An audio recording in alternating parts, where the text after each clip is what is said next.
Really, it's been a fun 3 months. Really, you're wonderful. Really, there's nothing even wrong with you. Oh boy, what is this? Young Drew couldn't figure out how to live with an iPhone 10, eh? No, I did. Trust me, I did. It's just not good enough for you. I think someone's ready to make the switch to the promotion ocean. No, it wasn't that it wasn't good enough for me. It was that it was too good for me. What? Okay, what did you downgrade? Did you upgrade? Actually, neither. I side graded. Is that a home button? I'm gonna be sick.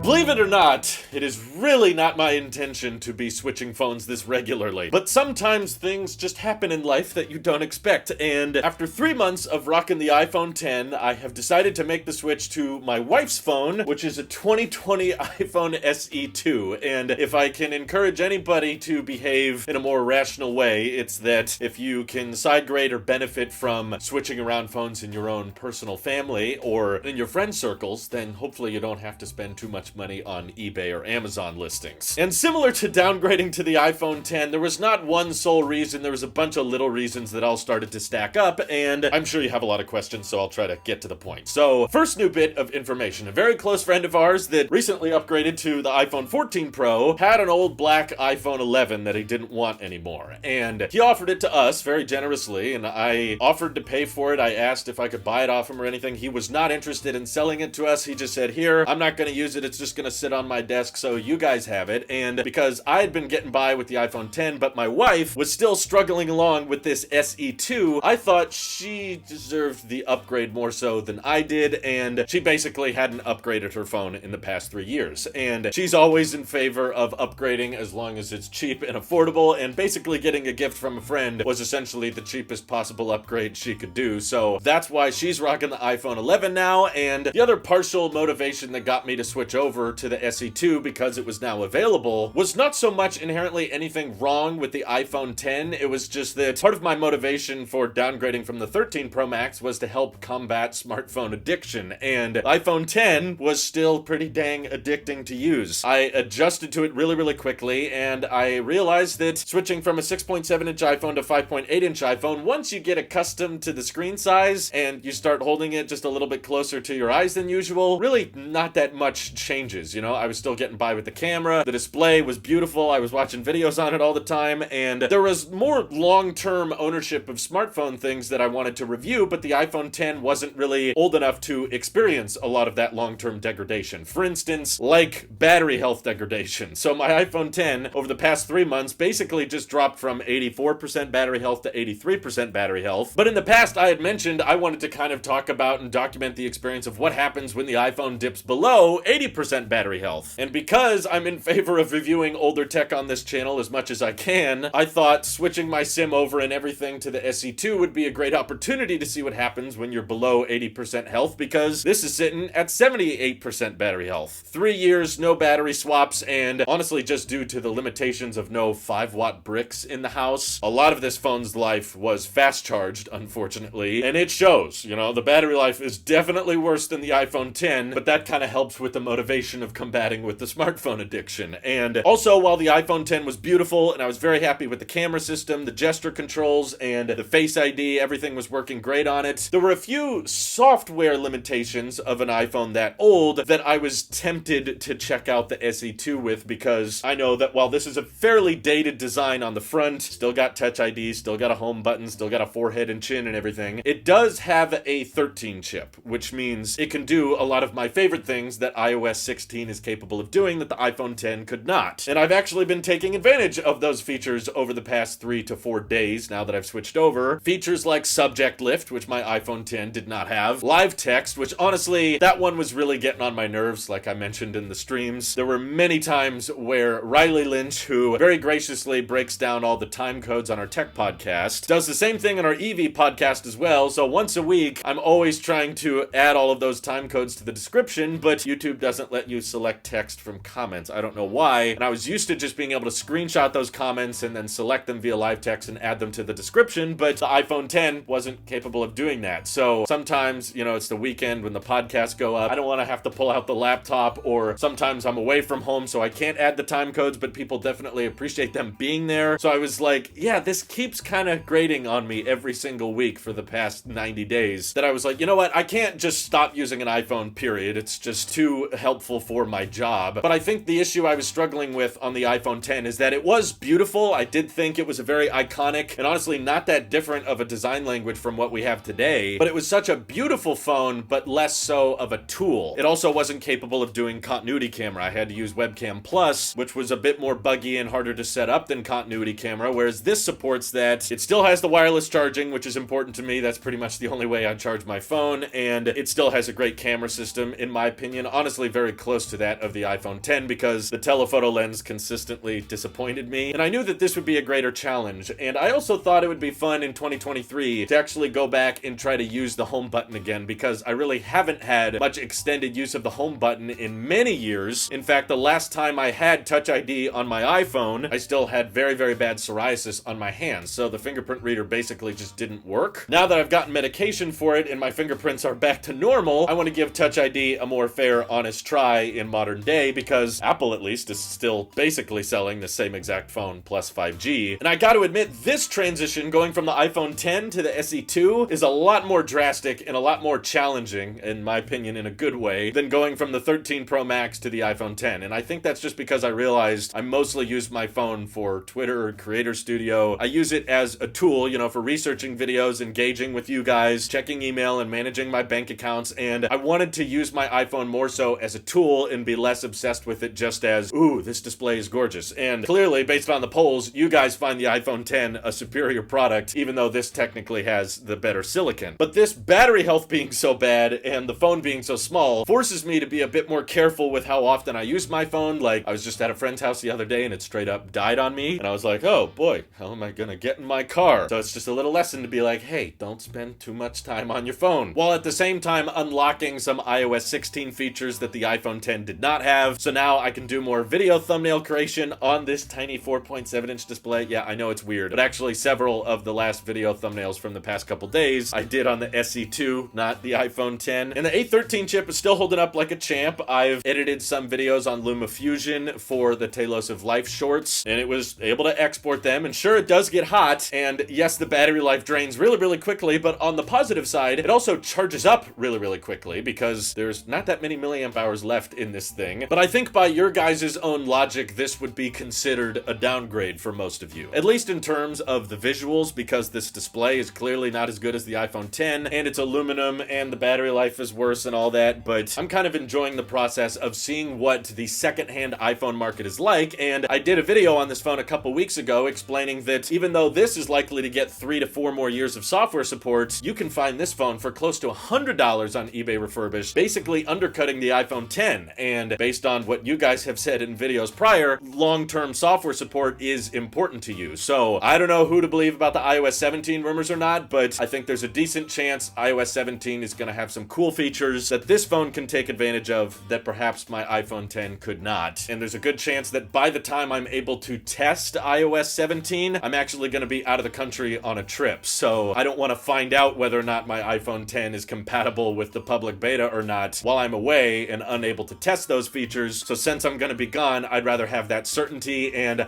I feel a lot more confident that whatever cool redesigns iOS 17 brings, this phone will be able to take advantage of. But I am also losing 3D Touch, which is a bit of a bummer, but I do think that this is basically like the coolest generation iPhone SE we got. Wasn't a big fan of the SE3, but this thing retailed for $400, and now the fact that you can find them for $100 is an incredible deal, considering just how clean this phone looks. Look how minimal the back is. You just can't beat the cleanliness and the minimalism of this phone. It matches my car, by the way. That's the main important thing we're going for here. And it was also a very unique challenge to downgrade from an iPhone that had 256 gigs of storage down to this one, which only has 64. Thanks to my 6-year-old iPad Pro, I was able to offload a lot of my pictures and videos on my iPhone 10 to the iPad Pro so that this one is a bit more freed up, but still, I'm close to filling it up any second now. So I appreciate you guys watching me suffer with worse and worse worse hardware, but just try to keep in mind the core principles, right? Like, don't say Drew's downgrading to the original iPhone in 3 months. I'm sure some of you are thinking this is gonna be a regular thing for me. No, I was just literally not expecting the free iPhone 11 to enter the picture, and I know I want my iPhone to continue to be a tool, so long-term software support is more important to me, and the display downgrade doesn't bother me that much because that's more of a entertainment and media compromise, which I'm okay with because I'm addicted to my smartphone, whereas the tools and functionality that this unlocks should help me do my job better. So I want to continue to pass on that lucky karma, so my iPhone 10 will likely make its way into the pocket of a friend or family member in the not too distant future, but my SIM is switched over and my accounts are all logged in on here now, so iPhone 10 is basically ready to go. And if I continue to run into issues with the battery health being below 80%, or I have more unexpected dilemmas with this phone, I am happy to document them here. But honestly, I expected the iPhone 10 to not age so well and that there would be more things to talk about as it got older, and honestly there wasn't that much. But maybe this one will have more problems. Let's find out together. Thank you everybody for supporting this channel directly. It seriously helps us out a ton, as does just watching these videos. This is your Apple Sheep here. I'll see you all in the next one.